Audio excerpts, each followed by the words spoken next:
Hello friends, welcome to my channel Active Study. Friends, आज हम पढ़ेंगे basic structure of Indian constitution के बारे में। क्या है ये, इसका प्रोसेस क्या रहा, कैसे बेसिक स्ट्रक्चर का इवोल्यूशन हुआ, कैसे सुप्रीम कोर्ट के जजमेंट से इसका इवोल्यूशन हुआ, पार्लियामेंट ने क्या किया, और ओवरऑल क्या है ये बेसिक स्ट्रक्चर इंडियन कॉन्स्टिट्यूशन के अंदर। बेसिक स्ट्रक्चर क्या है ओवरऑल, आज हम ये पढ़ेंगे। उससे पहले फ्रेंड्स, अगर आपने मेरे चैनल को सब्सक्राइब नहीं किया तो उसे सब्सक्राइब कर लें एंड लाइक कर दें ताकि आप इसी तरह की वीडियोस देखते रहें। तो चलिए फ्रेंड्स, टाइम वेस्ट ना करते हुए हम अपनी वीडियो स्टार्ट करते हैं। यह हम सभी जानते हैं कि अपना जो कॉन्स्टिट्यूशन है 1950 में बनकर तैयार हो गया था, लेकिन 1951 में मतलब इसके एक ही साल बाद एक क्वेश्चन आ गया कि क्या फंडामेंटल राइट्स को पार्लियामेंट अमेंड कर सकता है। मतलब जो अपने फंडामेंटल राइट्स हैं पार्ट 3 ऑफ द कॉन्स्टिट्यूशन में आर्टिकल 12 से लेके 35 तक, क्या इसे पार्लियामेंट अमेंड कर सकता है। यही क्वेश्चन अराइज हुआ 1951 में शंकरी प्रसाद केस में।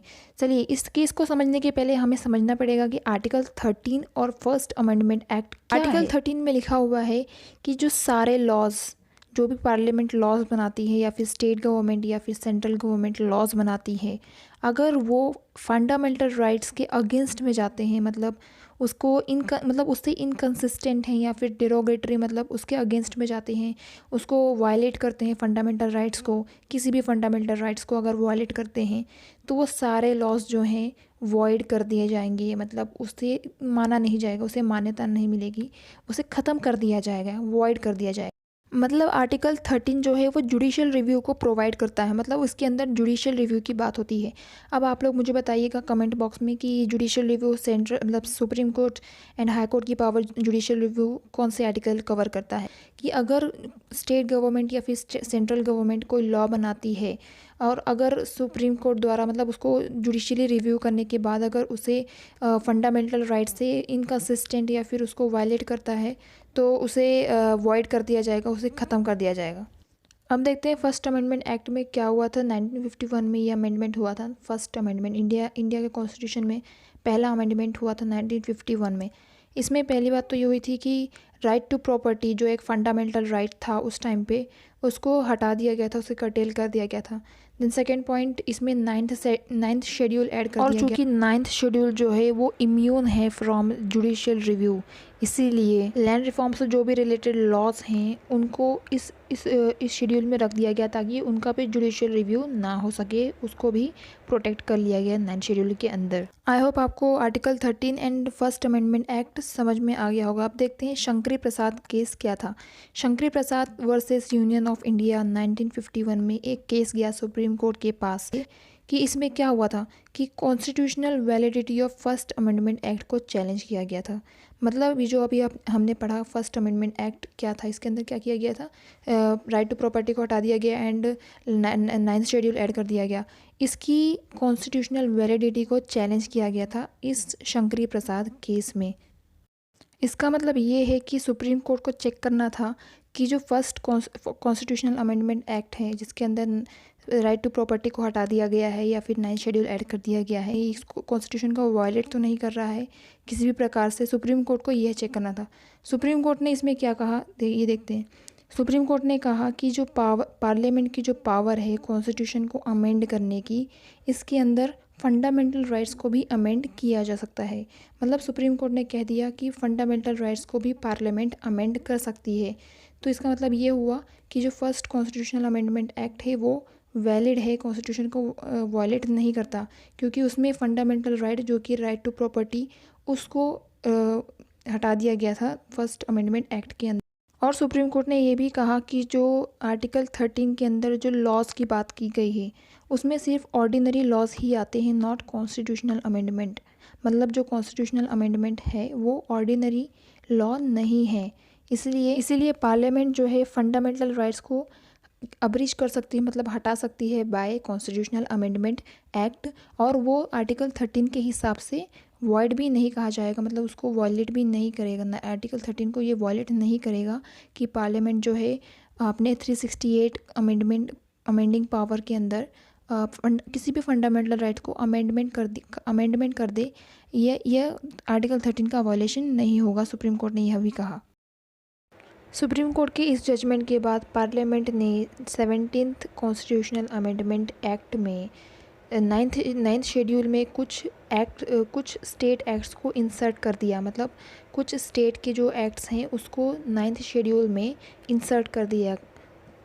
लेकिन गोलकनाथ केस 1967 में इसी 17th अमेंडमेंट एक्ट को ही चैलेंज कर दिया गया। अब देखते हैं सुप्रीम कोर्ट ने इस केस में क्या कहा। सुप्रीम कोर्ट ने कहा कि जो फंडामेंटल राइट्स हैं वो ट्रांसेंडेंटल एंड इम्यूटेबल हैं, मतलब वो श्रेष्ठ हैं, वो उत्तम हैं। मतलब इसका कहने का मतलब ये हुआ कि पार्लियामेंट जो है इसको किसी भी कॉन्स्टिट्यूशनल अमेंडमेंट से अब्रिज नहीं कर सकती है, इसको हटा नहीं सकती कि कोई किसी भी प्रकार के अमेंडमेंट से। जो आर्टिकल 368 के अंदर जो पार्लियामेंट की जो पावर है उसके अंदर किसी भी फंडामेंटल राइट को अब्रिज नहीं किया जा सकता है, उसको हटाया नहीं जा सकता है। सुप्रीम कोर्ट ने ये भी कहा कि जो कॉन्स्टिट्यूशनल अमेंडमेंट है ये एक लॉ ही है विद इन आर्टिकल 13। मतलब पहले वाले केस में क्या कहा था शंकर प्रसाद में कि ये जो कॉन्स्टिट्यूशनल अमेंडमेंट है ये ऑर्डिनरी लॉ नहीं है, इसलिए 13 के अंदर नहीं आता। लेकिन इस गोलकनाथ केस में क्या इसका उल्टा कह दिया, उसका शंकर प्रसाद केस का उल्टा कह दिया कि जो आर्टिकल 13 के अंदर ये कॉन्स्टिट्यूशनल अमेंडमेंट भी आता है और इसे चैलेंज किया जा सकता है। अब आर्टिकल 13 में तो जुडिशियल रिव्यू की बात है, तो इसका मतलब ये हो गया कि अगर आर्टिकल 13 में कॉन्स्टिट्यूशनल अमेंडमेंट आता है तो उसे भी चैलेंज किया जा सकता है अगर वो किसी भी फंडामेंटल राइट को वॉयलेट करता है, अब्रिज करता है बाय कॉन्स्टिट्यूशन। सुप्रीम कोर्ट के इस जजमेंट से पार्लियामेंट को बहुत गुस्सा आया, सरकार को बहुत गुस्सा आया, इसलिए उन्होंने 24th अमेंडमेंट एक्ट लेकर आ गए। 1971 में 24th अमेंडमेंट एक्ट लेकर आ गए। इसके अंदर किसको अमेंड किया गया? आर्टिकल 13 एंड आर्टिकल 368 को ही इसमें अमेंड कर दिया गया और कहा गया कि जो पार्लियामेंट है वो किसी भी फंडामेंटल राइट को अब्रिज कर सकती है अंडर आर्टिकल 368। मतलब उसको अमेंड, किसी भी फंडामेंटल राइट को अमेंड कर सकती है। और ये जो ऐसा लॉ बना, मतलब ये अमेंडमेंट जो लॉ बनेगा वो आर्टिकल 13 के अंदर ये उसे एक्ट नहीं कंसिडर किया जाएगा, मतलब वो आर्टिकल 13 के अंदर नहीं आएगा। इसका मतलब ये हुआ कि उसका जुडिशियल रिव्यू नहीं किया जा सकता, उसे चैलेंज किसी भी कोर्ट में। अगेन सुप्रीम कोर्ट ने रिएक्ट किया केशवानंद भारती केस 1973 में। सुप्रीम कोर्ट ने कहा कि जो 24th अमेंडमेंट एक्ट पार्लियामेंट लेकर आई है 1971 का वो वैलिड है, मतलब उसे वैलिड बता दिया। सुप्रीम कोर्ट ने यह भी कह दिया कि जो पार्लियामेंट है वो किसी भी फंडामेंटल राइट को हटा सकती है, अब्रिज कर सकती है, टेक अवे कर सकती है बाय कॉन्स्टिट्यूशनल अमेंडमेंट एक्ट, है ना। सुप्रीम कोर्ट ने ये एक तो इतनी बड़ी बात कह दी कि 24th अमेंडमेंट जो एक्ट है पार्लियामेंट का वो वैलिड है। देन सेकेंड बात ये भी कह दी कि जो पार्लियामेंट है वो किसी भी फंडामेंटल राइट को अब्रिज कर सकती है, ले सकती है, हटा सकती है। लेकिन इधर पे सुप्रीम कोर्ट ने एक और बहुत बड़ी बात कह दी, एक बेसिक स्ट्रक्चर का डॉक्ट्रिन ले आया। अब यहाँ से स्टार्ट होता है अपना बेसिक स्ट्रक्चर का डॉक्ट्रिन की जर्नी। मतलब मेन जर्नी तो चल ही रही है पर लेकिन मेन बात बेसिक स्ट्रक्चर की बात यहाँ से होती है शुरू। इसमें कह दिया सुप्रीम कोर्ट ने कि जो पार्लियामेंट है ठीक है कि वो किसी भी फंडामेंटल राइट को ले सकती है, हटा सकती है बाय कॉन्स्टिट्यूशनल अमेंडमेंट एक्ट, लेकिन वो किसी भी इंडियन कॉन्स्टिट्यूशन के बेसिक स्ट्रक्चर को नहीं हटा सकती है। मतलब जो कॉन्स्टिट्यूशन का जो बेसिक स्ट्रक्चर है उसको अपनी पार्लियामेंट की जो अमेंडमेंट पावर है उससे नहीं हटा सकती है लेकिन फिर से पार्लियामेंट को आता है गुस्सा और उन्होंने कर दिया 42nd अमेंडमेंट एक्ट। अब इस 42nd अमेंडमेंट एक्ट में क्या किया, 1976 में 42nd अमेंडमेंट एक्ट लेकर आ गए और इसमें फिर से इन्होंने आर्टिकल 368 को अमेंड कर दिया एक बार फिर से और कहा कि जो पार्लियामेंट की जो अमेंडिंग पावर है इसमें कोई लिमिटेशन नहीं है, कोई सुप्रीम कोर्ट इसमें लिमिटेशन नहीं लगा सकता है और इसके अंदर जो लॉ बनेंगे आर्टिकल 368 के अमेंडमेंट पावर के अंदर उसे किसी भी कोर्ट में चैलेंज नहीं किया जा सकता, वो उसको कहीं पे भी क्वेश्चन नहीं किया जा सकता कि ये किसी फंडामेंटल राइट को वो कर रहे हैं, वायलेट कर रहे हैं। इस बेसिस पे इसे किसी भी कोर्ट में क्वेश्चन नहीं किया जा सकता, किसी भी कोर्ट में चैलेंज नहीं किया जा सकता। मतलब दो बातें हो गई कि आर्टिकल 368 को ही अमेंड कर दिया और कहा कि पार्लियामेंट की जो अमेंडिंग पावर है उसमें कोई लिमिटेशन नहीं है। एंड सेकंड पावर ये कि जो अमेंड कर रही है, लॉ बना रही है, उसे किसी भी कोर्ट में क्वेश्चन नहीं किया जा सकता, किसी भी कोर्ट में चैलेंज नहीं किया जा सकता। लेकिन फिर से सुप्रीम कोर्ट को फिर से एक बार उठना पड़ा एंड मिनर्वा मिल्स केस 1980 में उन्होंने कह दिया, सुप्रीम कोर्ट ने ये जो 42nd अमेंडमेंट एक्ट था पार्लियामेंट का, उसको इनवैलिड बता दिया गया, क्योंकि इसमें जुडिशियल रिव्यू को ही हटाने की बात कह रहे थे। और जुडिशियल रिव्यू क्या है, बेसिक स्ट्रक्चर है, ऐसा सुप्रीम कोर्ट ने कहा। और चूँकि तुम पार्लियामेंट जो बेसिक स्ट्रक्चर को अगर वॉयलेट करेगा तो ये नहीं चलेगा, वो लॉ जो है वॉयलेट। और सुप्रीम कोर्ट ने इस बार कोई चांस नहीं लिया और क्लियर कह दिया कि ये जो अमेंडमेंट पावर है जो पार्लियामेंट की, वो लिमिटेड अमेंडमेंट पावर है और ये खुद एक बेसिक स्ट्रक्चर है। मतलब ये जो अमेंडिंग पावर है ये एक लिमिटेड पावर है जो कि कॉन्स्टिट्यूशन ने पार्लियामेंट को दी है और ये लिमिटेड है और ये खुद एक बेसिक स्ट्रक्चर है। मतलब ये जो लिमिटेड अमेंडिंग पावर है पार्लियामेंट की, यह एक बेसिक फीचर है इंडियन कॉन्स्टिट्यूशन का।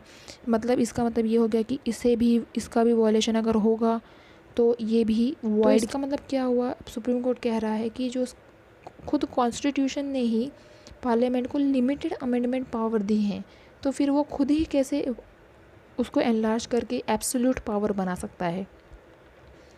और इसीलिए सुप्रीम कोर्ट ने कहा कि ये जो लिमिटेड अमेंडमेंट पावर है पार्लियामेंट की, वह एक बेसिक फीचर है इंडियन कॉन्स्टिट्यूशन का और इस लिमिटेड पावर को अनलिमिटेड में कन्वर्ट नहीं किया जा सकता बाय पार्लियामेंट कि वो 368 की जो पावर है उसको एक्सपांड कर दे अपनी पावर्स को। सुप्रीम कोर्ट ने ये वामन राव केस में 1981 में ये भी कह दिया कि जो बेसिक स्ट्रक्चर का जो डॉक्ट्रिन है ये कौन से एक्ट्स पे लागू होगा, इसमें क्लियर कर दिया सुप्रीम कोर्ट ने कि जो केशवानंद भारती केस ही इसके अंदर बेसिक स्ट्रक्चर की डॉक्ट्रिन लाई गई थी।